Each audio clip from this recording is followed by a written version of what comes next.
Boyd Fletcher stood in the doorway like a wall of meat and sweat. His face was blotchy red, veins visible at his temples. The eviction notice crinkled in his thick fingers. "Pay double or pack your bags." Iris sat on the floor, her back against the thin mattress. The carpet beneath her was damp. It always smelled like mildew, and something worse she couldn't name. Her shoulders curved inward. She didn't have the energy to lift her head. "I'm just..." Her voice came out barely above a whisper. "I'm so tired, Boyd." He sneered.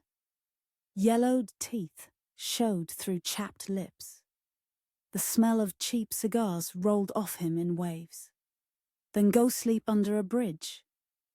His keys jangled as he turned them in his palm, over and over. The sound scraped against her skull. Everything was too loud. The traffic outside, the dripping faucet, his breathing. She pulled her knees to her chest. Boyd slammed his hand against the doorframe. The wood shuddered. Iris flinched but didn't look up. She'd learned that looking up only made men like him angrier. "You got 48 hours. He spat the words. "After that, I'm changing the locks." His boots thudded down the hallway. The sound faded. The door stayed open. Cold air crept in from the stairwell. Iris sat in the grey light. Her phone was on the floor beside her. Screen cracked in 3 places. She stared at it for a long time. Minutes, maybe. Or hours. Time moved strangely when you were this empty. The rusted beam in the alley behind the building had numbers scratched into it. She'd seen them 2 weeks ago while taking out trash. They'd looked old, deliberate, like someone had carved them with a nail. She picked up the phone. Her fingers moved slowly, like she was underwater. She typed the numbers. No message, just the digits. Send. The screen went dark. Somewhere high above the city, in a tower that pierced the clouds, a terminal chimed. The sound was crystalline, pure. It cut through layers of steel and glass and stone. Kade Ashford stood in shadow. He didn't move. He never moved unless he chose to. The city below was a grid of lights and noise, and desperate human wanting. He'd built every street, every foundation, every beam. The chime echoed in the empty office. He tilted his head, just slightly. His eyes were the color of winter twilight, violet bleeding into blue. They reflected no light. The street noise outside Iris's apartment vanished, not faded. Vanished. The constant hum of traffic, the distant sirens, the shouting from the unit below, all of it stopped like someone had pressed mute on reality itself. Iris lifted her head. Rain had been falling. She could see it through the grimy window. But now the drops hung in the air, suspended, frozen mid-fall. The temperature plummeted. Her breath came out though in a white cloud. Frost crept across the inside of the window in delicate patterns. The dampness in the carpet crystallized. A figure stood in the doorway. He hadn't knocked. He hadn't made a sound.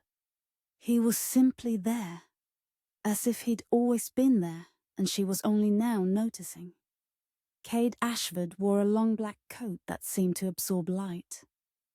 His skin was pale as polished marble, smooth, ageless. He didn't breathe, didn't blink. His presence was a weight in the room, not oppressive, but absolute, like gravity. Iris's heart hammered. She should have been afraid. Every instinct screamed that this wasn't human.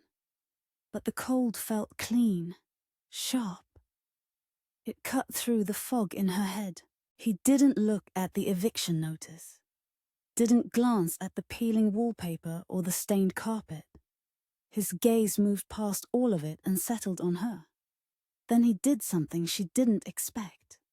He sat down, not on the mattress, not on a chair, on the floor beside her, his coat spreading across the dirty carpet like spilled ink. He folded his legs with precise, economical movement. His shoulder was inches from hers. The cold intensified. Her fingers went numb, but it didn't hurt. The stars have been sad for 1 billion years. His voice was low, quiet, each word perfectly enunciated. They are still beautiful. Iris turned her head slowly. Up close, she could see his face more clearly. Sharp cheekbones, a jaw that looked carved, eyes that held depths she couldn't measure. He wasn't looking at her. He was looking at the wall, or through it, at something vast and distant. "I don't understand," she whispered. "You don't need to." Footsteps thundered in the hallway.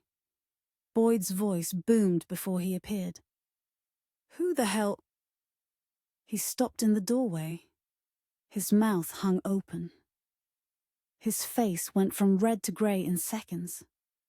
Kade didn't turn, didn't acknowledge him.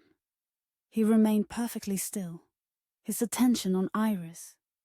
Boyd tried to speak again. His lips moved. His throat worked. No sound came out. Not a whisper. Not a breath. His eyes went wide, panicked. He clutched at his throat. Iris stared. "What's happening?" "He is loud." Kade's tone didn't change. Calm. Factual. "The world is full of loud things. They drown out the quiet ones." Boyd stumbled backward. His keys fell from his hand and hit the floor without a sound. He turned and ran. His boots made no noise on the stairs. The silence was complete. Iris could hear her own heartbeat. The rush of blood in her ears. Nothing else.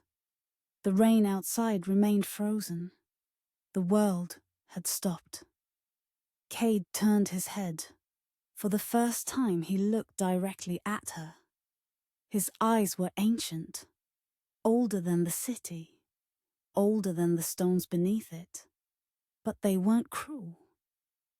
"Would you like to stay in the dark with me?" he asked, or return to his noise. It wasn't really a question. It was an offer. A door opening in a wall she'd thought was solid. Iris looked at her hands. They were shaking.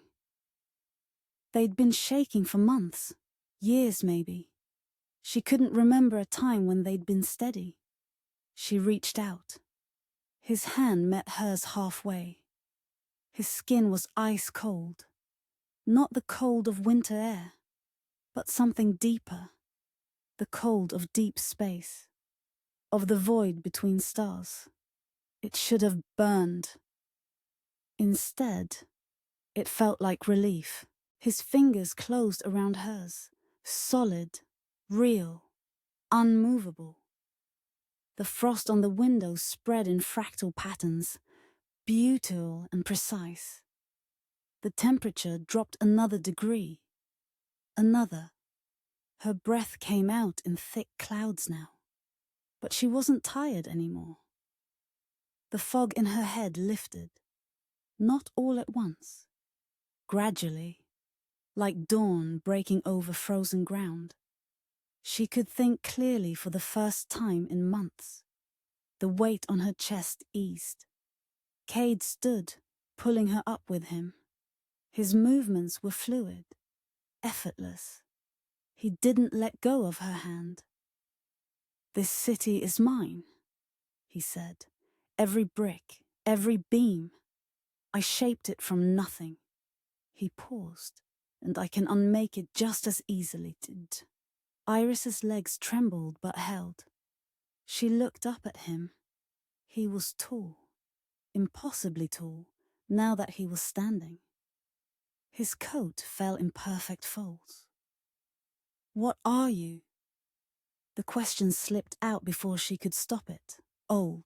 That was all. No explanation, no elaboration, just that single word, heavy with truth. Outside, the rain began to fall again. Slowly at first, then faster, the world resumed. Sound flooded back. Traffic. Voices. The hum of electricity in the walls. But it was muted now, distant, like it was happening in another room. Kade turned toward the door. He still held her hand. His grip was gentle but unyielding. Come. Where? Somewhere quiet. They walked into the hallway. The lights flickered as they passed. Bulbs dimmed and brightened in sequence, like the building itself was responding to him. The walls seemed to lean away, creating more space. At the end of the hall, where the stairs should have been, there was a door. Black, seamless. It hadn't been there before. Kade opened it. Beyond was not the stairwell, not the street. It was a space that shouldn't exist. A vast room with walls of dark stone and a ceiling lost in shadow. Candles burned in alcoves, their flames perfectly still. The air was cold and clean.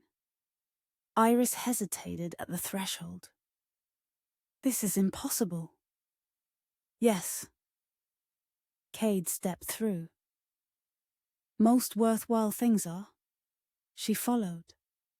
The door closed behind her without a sound. The apartment, the building, the entire grey world she'd been drowning in, vanished. The stone floor was smooth beneath her feet, polished, ancient. She could feel the age of it through her thin shoes. Centuries. Millennia. Kade released her hand. He walked deeper into the space, his coat trailing behind him. Iris watched him move. Each step was precise, deliberate. He wasted no motion. What is this place? A sanctuary. He stopped beside a table carved from a single piece of obsidian. I built it before your city existed. Before any city existed. Iris wrapped her arms around herself. The cold was intense here, but it didn't hurt. It clarified, sharpened. She could feel her thoughts arranging themselves into order. Why did you come? She asked. When I texted. Kade turned. His expression was unreadable. Not cold, exactly, just still. Like a statue that had learned to move. Because you asked. That's it. That's everything. He moved to a window, tall, arched, filled with glass, so old it had waves in it. Beyond was not the city, it was night. Pure, absolute night. Stars burned in the darkness, closer and brighter than they should be.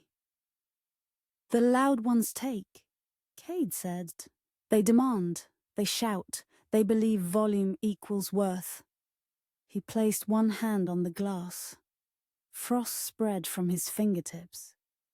The quiet ones ask once, softly, and then accept silence. Iris stepped closer. She could see her reflection in the dark glass, pale, thin, exhausted. But her eyes were clearer now. I don't want to go back. You won't. It wasn't a promise. It was a statement. The sanctuary swallowed sound. Iris stood in the center of the obsidian chamber, her breath coming out in white clouds. The candles in the alcoves burned violet, not flickering, just burning, steady and still, like they'd been lit 1,000 years ago and never wavered. Kade moved past her without speaking. His coat whispered against the polished stone. He walked to a doorway she hadn't noticed before, an arch carved with symbols that hurt to look at directly. This way. His voice was quiet. It didn't echo. The stone absorbed everything. She followed. Her footsteps made no sound. The floor was so smooth, it felt like walking on glass. Through the archway was a corridor lined with more candles. Violet light painted the walls in shades of twilight. The temperature dropped further. Her fingers went numb. She flexed them, watching frost form on her knuckles. It didn't burn. It clarified. Each breath felt cleaner than the last. Kade stopped at another door. This one was different. Carved from dark wood so old it had turned to stone. He placed his palm against it. Ice spread from his hand in delicate fractals. The door swung open. Beyond was a room that shouldn't exist. The ceiling was impossibly high, lost in shadow. Windows lined one wall, tall, arched, filled with that ancient wavy glass. Beyond them was night, pure night. Stars burned close enough to touch. The floor was covered in dark rugs woven with silver thread. A bed stood against the far wall, draped in fabric the color of deep water. Candles burned in iron sconces, violet flames, always violet. "Here," Kade said. "You do not have to perform for the sun." Iris stepped inside. The air was glacial, clean, sharp. It cut through the fog that had lived in her skull for months. She could think, actually think. Not just react to noise and demands and the constant pressure to be something other than what she was. She turned to look at him. He stood in the doorway, perfectly still. His eyes reflected the candlelight, but gave nothing back. Ancient, unmovable, patient. "What do you want from me?" "Nothing." The word hung in the frozen air. Simple, final, true. Iris felt something crack in her chest. Not breaking, loosening, like ice melting after a long winter. Everyone wants something. "I am not everyone." He moved into the room. Each step was precise, deliberate. He stopped beside one of the windows and looked out at the impossible stars. His profile was sharp against the darkness, all angles and cold perfection. "The loud ones want you to smile," he said, "to pretend the weight doesn't exist, to dance for them while you drown." He tilted his head slightly. "I want you to rest." Iris wrapped her arms around herself. The cold seeped through her thin clothes. It should have hurt. Instead, it felt like relief, like someone had finally turned down the volume on the world. "I don't know how." "Then learn." He gestured to the bed, not commanding, just indicating, offering. Iris looked at it. The fabric was soft, dark, inviting. When was the last time she'd slept? Really slept? Not just collapsed from exhaustion, but actually rested. She couldn't remember. Her legs moved before she decided to move them. She crossed the room. The rugs were thick beneath her feet, soft. She sat on the edge of the bed. The mattress gave slightly. Firm but yielding. Kade remained by the window. He didn't watch her, didn't hover. He simply existed in the space. A presence that required nothing. Iris lay down. The pillow was cool against her cheek. The fabric smelled like winter air and something older. Stone. Time. Silence. Her eyes closed. For the first time in weeks, she slept. When she woke, the candles were still burning. The stars beyond the window hadn't moved. Time felt strange here. Elastic. Like hours could be minutes, or minutes could be days. Kade sat in a chair near the window. The same position. The same stillness. He could have been a statue carved from ice. Iris pushed herself up slowly. Her body felt heavy but rested. Actually rested. The fog in her head was thinner. Not gone, but manageable. How long? Her voice was rough from sleep. Long enough? She rubbed her eyes. The cold air bit at her exposed skin. She pulled the blanket around her shoulders. Don't you get bored? Kade turned his head. His eyes found hers. Violet leading into blue. Ancient and patient. I have waited 2,000 years for someone who understands the weight of time. His voice was quiet. Certain. Your silence is a gift. Iris stared at him. No one had ever called her silence a gift. It was always a problem, a flaw, something to fix. Be more present, engage more, smile, speak up, contribute. But he sat there, unmoving, and looked at her like she was exactly what she should be. I don't understand you. You don't need to. He stood. The movement was fluid, effortless. He crossed to a small table near the door. On it sat a tray. Dark bread, pale cheese, water in a crystal glass. He brought it to her. Eat. Not a command, an offering. Iris took the bread. It was dense, real. She bit into it. The taste was simple, clean. It grounded her. She hadn't realized how hungry she was until the food touched her tongue. Kade returned to his chair. He watched the stars. Not her, never demanding her attention. Just present. She ate slowly. The cheese was sharp. The water was cold enough to hurt her teeth. Everything was real, solid, not the grey blur of her apartment where nothing had taste or texture. Why did you build this place? She asked. Because the world is loud. That's it? That's everything. He turned to face her fully. His expression was still, calm, but there was something in his eyes. Not warmth exactly, recognition. The loud ones believe they own the world because they fill it with noise, he said. They believe silence is weakness, emptiness, something to be conquered. He paused. They are wrong. Iris pulled the blanket tighter. They're everywhere. Yes. How do you stand it? I don't. His voice dropped lower.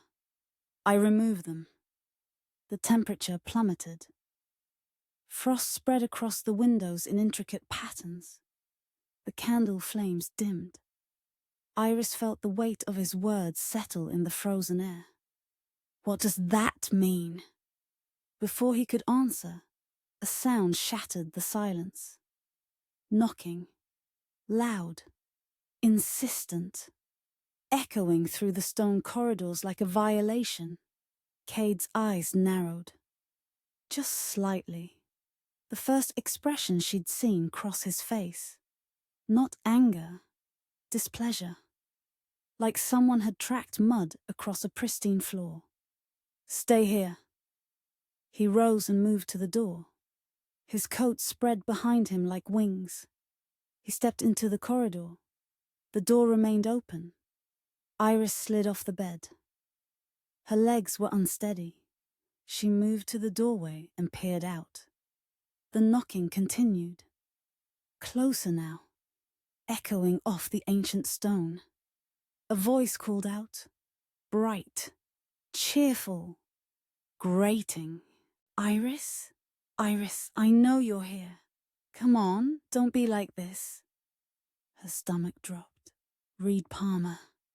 He appeared at the end of the corridor, his phone's flashlight cutting through the violet candlelight. He wore a bright yellow jacket. His smile was wide, too wide. His energy filled the space like smoke. There you are. He jogged toward her. Man, this place is creepy.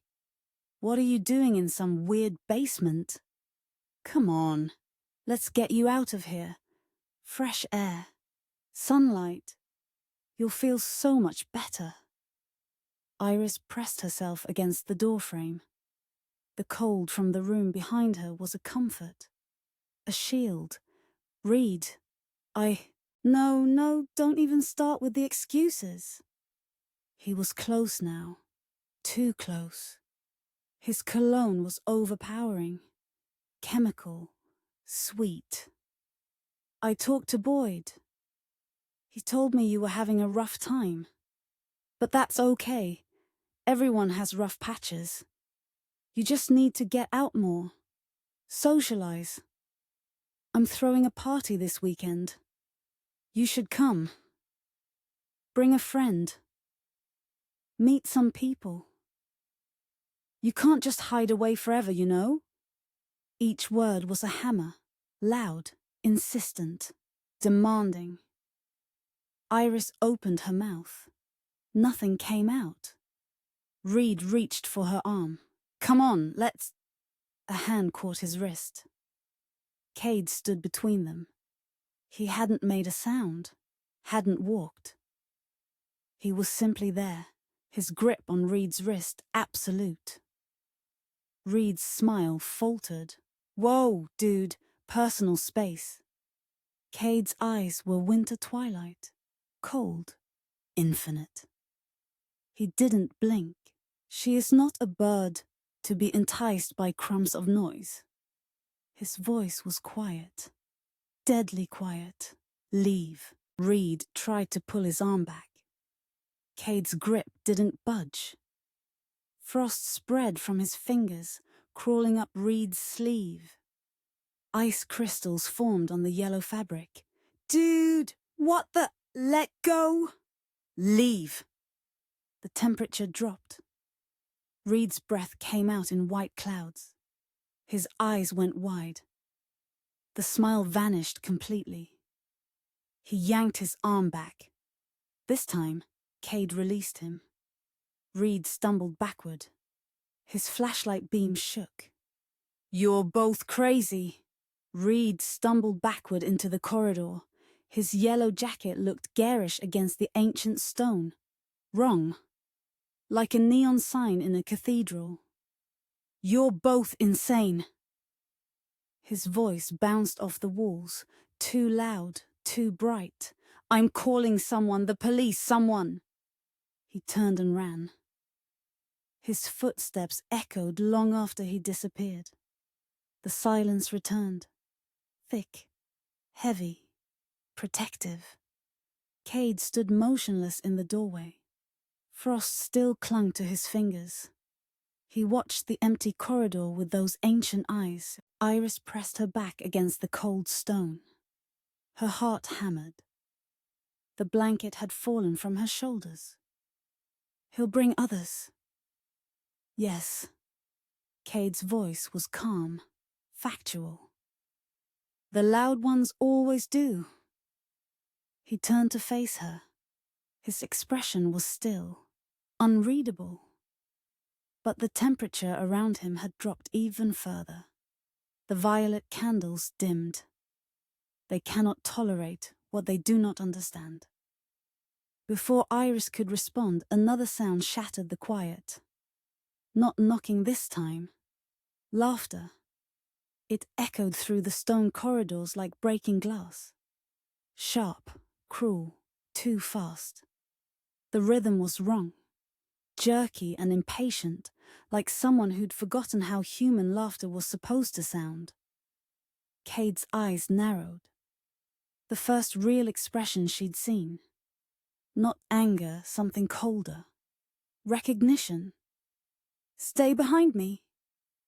Iris moved closer to him. The glacial air around him was a shield.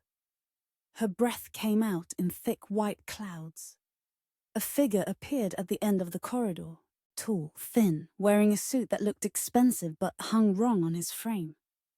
His movements were jerky, quick, like a puppet with tangled strings. His smile showed too many teeth. Sharp teeth. His eyes flickered red in the candlelight. Dravenlock. Well, there, his voice was smooth, and too smooth, like oil on water. The great Kade Ashford, reduced to babysitting mortals. He walked closer. Each step was too fast, too eager. His fingers twitched at his sides. Kade didn't move, didn't speak. He stood between Draven and Iris like a wall of ice. Draven circled them slowly, his red eyes fixed on Iris, hungry, assessing. "This is what you're hiding away? This sad little thing?" He laughed again. That wrong, broken sound. "She's barely holding herself together. I can smell the exhaustion, the weakness.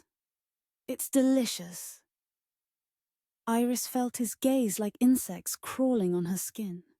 She wanted to shrink, disappear, but Kade's presence held her steady. "Leave." Kade's voice was quiet, deadly. "Oh, I don't think so." Draven stopped circling. He faced them directly. "You've been hoarding her, keeping her from the rest of us. That's not very generous, old friend. She is not food. Everything is food if you're hungry enough." Draven lunged. Not toward Kade, toward Iris. His movement was a blur. Inhuman speed, clawed fingers reaching for her throat. Kade intercepted him mid-lunge. The impact was tectonic. The stone floor cracked, the walls shuddered. Dust rained from the ceiling. The sound was like thunder trapped in a box, massive and contained and wrong. Iris stumbled backward. Her ears rang. Kade held Draven by the wrist. His grip was absolute. Frost spread from his fingers, crawling up Draven's arm in crystalline patterns. "Close your eyes." Kade's voice cut through the ringing. Calm, certain. "Listen only to my voice." Iris squeezed her eyes shut. Her hands covered her ears. The sounds that followed were terrible, stone shattering. Metal screaming. Something wet hitting the floor. Draven's laughter turned to snarls, then to something that might have been fear. Kade's voice remained steady, quiet, anchoring. "Breathe, count your breaths. Nothing else exists." Iris counted. 1, 2, 3. Her chest rose and fell. The cold air burned her lungs. 4, 5, 6. The sounds stopped. Silence rushed back in. Complete. Total. "Open your eyes." She did. Kade stood in the center of the corridor. He held Draven by the throat, lifted him off the ground like he weighed nothing. Draven's feet kicked uselessly. His red eyes were wide, panicked. Frost covered his entire body. Ice crystals grew from his skin in delicate, deadly patterns. Kade's expression was still, calm. But his eyes were winter storms. "She is not weak." Each word was precise, final. "She is enduring a weight you could never carry." He tightened his grip. Draven's mouth opened. No sound came out. The frost spread to his lips, his tongue, his throat. You mistake exhaustion for fragility, silence for surrender. Kade tilted his head slightly. You understand nothing. He threw Draven against the wall. The impact cracked the ancient stone. Draven slid to the floor, gasping. Ice shards fell from his body. He scrambled backward on hands and knees, his jerky movements even more frantic now. This is my sanctuary. Kade's voice dropped lower, colder. You are not welcome. Draven's eyes flickered between red and something darker. He bared his teeth. Not a smile anymore. A snarl. You can't protect her forever. I don't need forever. Just longer than you have. Draven pushed himself to his feet. His suit was torn. Frost still clung to his skin. He looked at Iris one more time. That hungry, assessing look. Then he raised his hand. The gesture was sharp, deliberate. He snapped his fingers. The sound echoed wrong. Too loud. Too sharp. The ceiling groaned. Cracks spread across the ancient stone like lightning. Dust poured down. The candles flickered. One by one, they went out. Draven smiled. Blood on his teeth. If I can't have her, neither can you. He vanished. Not walked away. Simply ceased to be there. The groaning intensified. The cracks widened. Chunks of stone began to fall. Kade moved faster than thought. He pulled Iris against him, his coat wrapping around her like wings. His body was a shield. Solid. Unmovable. The ceiling collapsed. Stone rained down. Massive blocks that had stood for millennia. They hit Kade's back, his shoulders, his head. Each impact was thunder. Each blow should have crushed him. He didn't fall.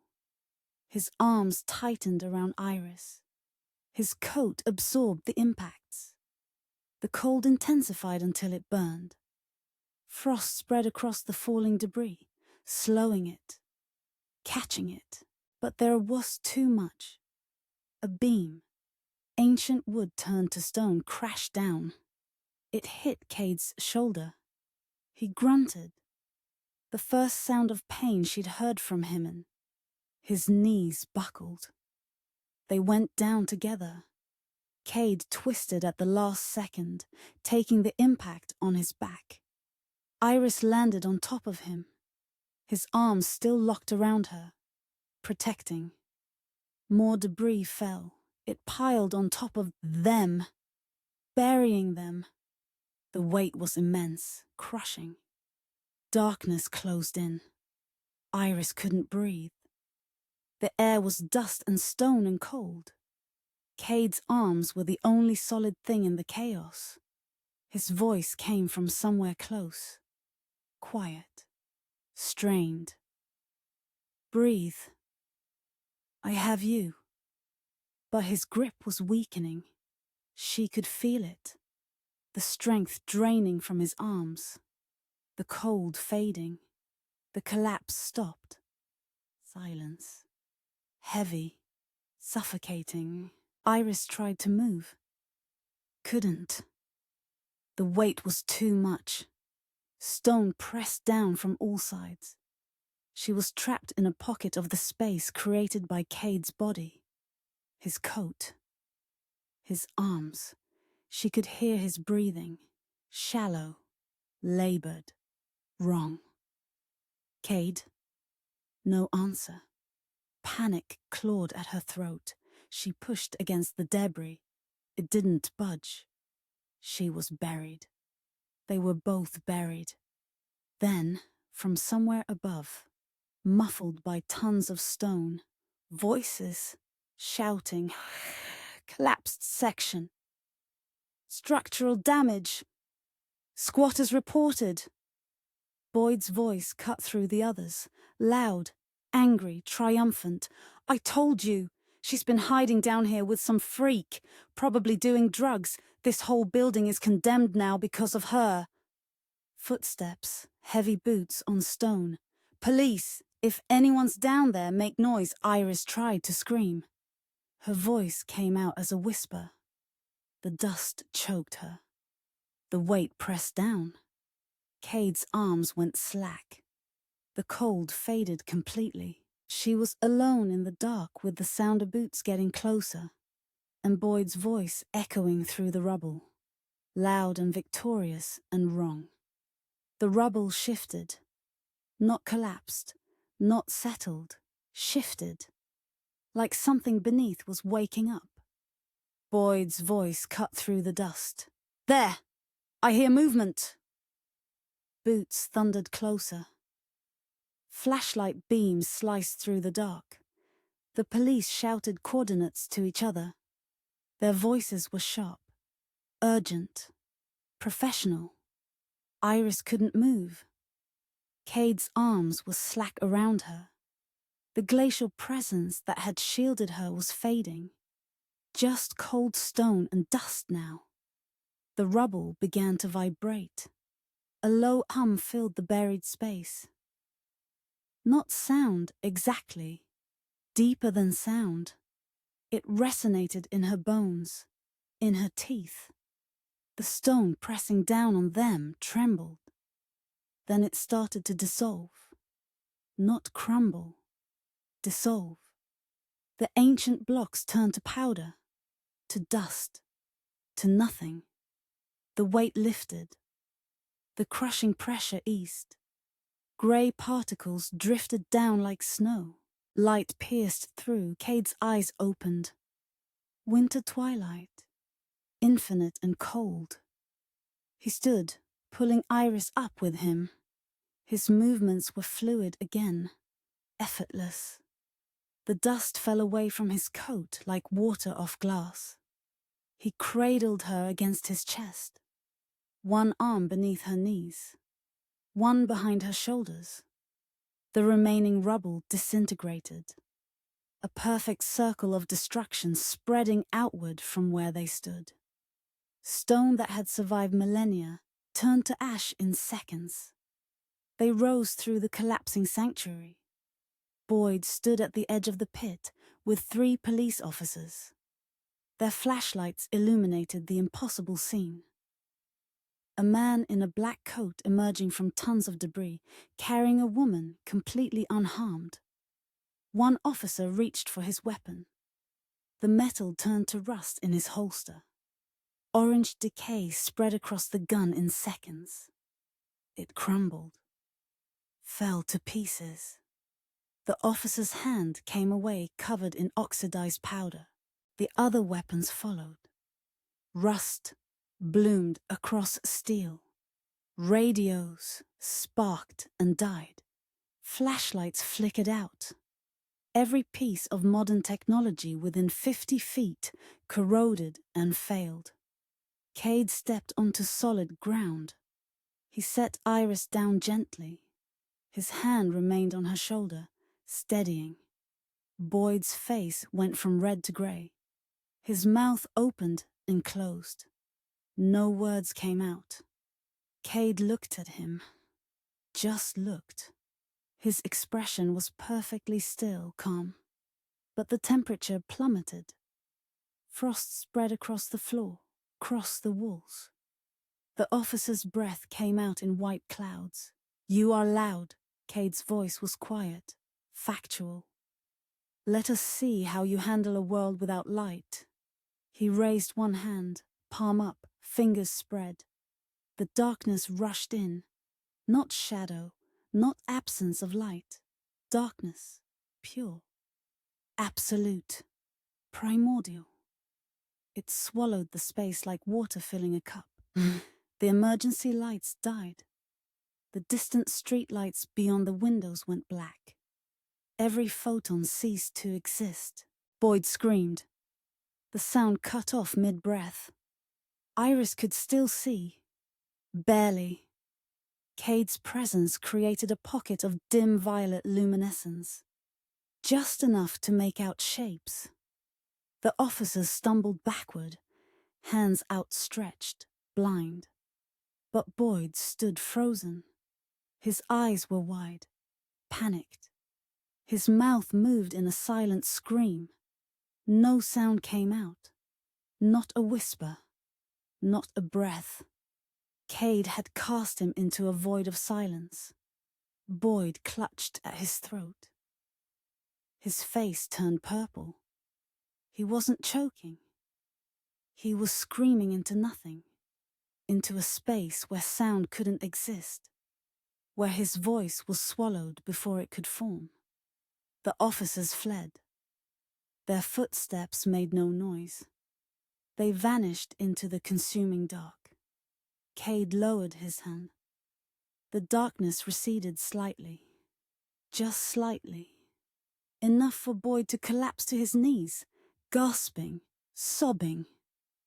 His hands pressed against the frozen floor. "You demanded noise," Kade said. "You filled her world with it. Now you understand what it means to have nothing." Boyd tried to crawl away. His movements were jerky, desperate. Frost clung to his clothes. His fingers left bloody smears on the ice. Then the walls exploded inward. Not debris this time. Bodies. Draven Locke led them. 6 others behind him. All tall. All too thin. All moving with that wrong jerky speed. Their eyes flickered red in the darkness. Their smiles showed too many teeth. A coven. They spread out in a semicircle, surrounding Kade and Iris. Predators circling prey. Draven's laugh echoed wrong. "You can't fight all of us, old friend." Not while protecting her. Kade didn't move, didn't speak. He simply looked at Iris. His eyes held a question, silent, patient. She understood. "Put me down." He lowered her gently. Her feet touched the frozen floor. The cold seeped through her thin shoes. She swayed, exhausted, heavy, so heavy, but she didn't fall. Draven lunged first. His clawed hand reached for her throat. He made it 3 steps. Then he stopped, mid-stride. His eyes went wide. His mouth opened in a soundless gasp. The weight hit him like a physical thing. He dropped to one knee. His arms fell to his sides, heavy. Too heavy to lift. His head bowed. Not in submission, in exhaustion. Pure, rushing exhaustion. The others tried to move, tried to attack.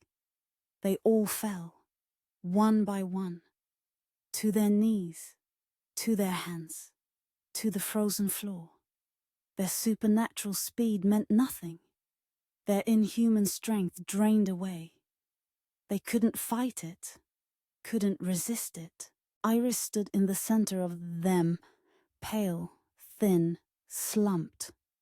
The fog that lived in her skull, the weight that pressed on her chest, the exhaustion that had drowned her for months. It radiated outward, a dampening field, a gravity well of weariness. The vampires collapsed completely, sprawled on the ice, gasping, unable to move, unable to think. The weight of the night itself pressed down on them. Centuries of darkness, millennia of hunger, all of it crushing them at once. Draven tried to speak. His voice came out as a whisper. "What? What is she?" Kade knelt beside Iris. His hand found hers. Solid, unmovable, anchoring. She carries a weight you could never understand. His voice was quiet, certain. You mistake it for weakness. It is the opposite. The coven lay broken on the frozen floor. Not dead, defeated. Their red eyes dimmed, their jerky movements stilled. They couldn't fight the exhaustion, couldn't push through it. It was too real, too absolute. Draven's head lifted slightly. His gaze found Kade, pleading. Mercy! You showed her none. Kade stood. He looked down at the fallen vampires. His expression was still, calm, but the cold intensified. Frost spread across their bodies, not killing, binding. The time of noise is over. His voice carried through the darkness, not loud, but absolute, undeniable. This city belongs to those who find peace in the dark, those who understand that silence is not surrender, that stillness is not death, that exhaustion is not weakness. He turned to Boyd, still on his knees, still gasping, still broken. You will leave this place. You will never return. If I hear your voice again, I will remove it permanently. Boyd nodded frantically. Tears streamed down his blotchy face. He crawled toward the exit. Slow, pathetic. The sound of his whimpering faded into the consuming dark. The coven remained on the floor, frozen, defeated, unable to move.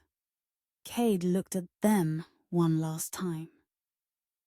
Submit or be unmade. Draven's voice was barely audible.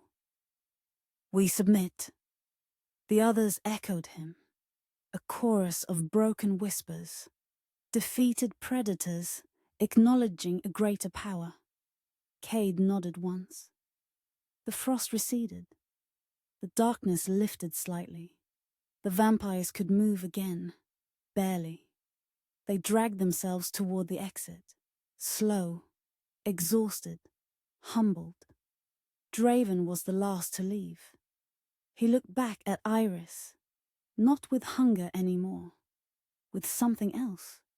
Recognition, maybe even respect. Then he was gone. The silence returned, complete, total, protective. Iris's legs gave out. Kade caught her before she hit the floor. He lifted her again, cradled her against his chest. The glacial presence surrounded her, shielded her. Rest now. She closed her eyes. The weight was still there. The fog, the exhaustion, but it didn't hurt anymore. It was just part of her, like breathing, like existing. Kade carried her through the ruined sanctuary, through corridors that reformed behind them. Stone knitting itself back together, candles relighting with violet flames, the ancient space healing itself. He brought her to the room with the impossible stars, set her on the bed, pulled the dark fabric over her shoulders. Sleep. She did. 1 year later. Iris stood on the balcony. The city spread below her.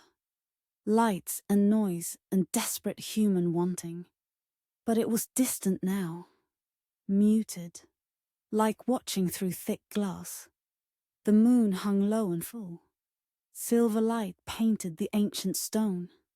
She was still sad. The weight still pressed on her chest. The fog still lived in her skull. Some days were harder than others. Some days she couldn't get out of bed. But she didn't have to pretend anymore. Kade stood beside her. His hand found hers. Solid, real, unmovable.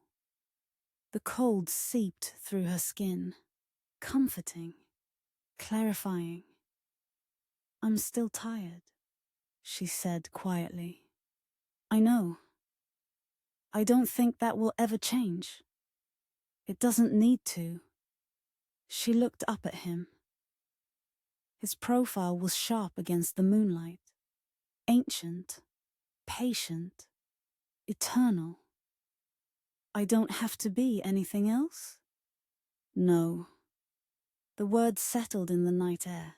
Simple, final, true. Iris turned back to the city. The noise rose and fell like waves. Constant, demanding. But it couldn't reach her here. In this sanctuary, in this silence. She squeezed Kade's hand. He squeezed back. Gentle, certain. They stood together and watched the moon. The stars burned cold and distant. Beautiful in their sadness. Perfect in their silence.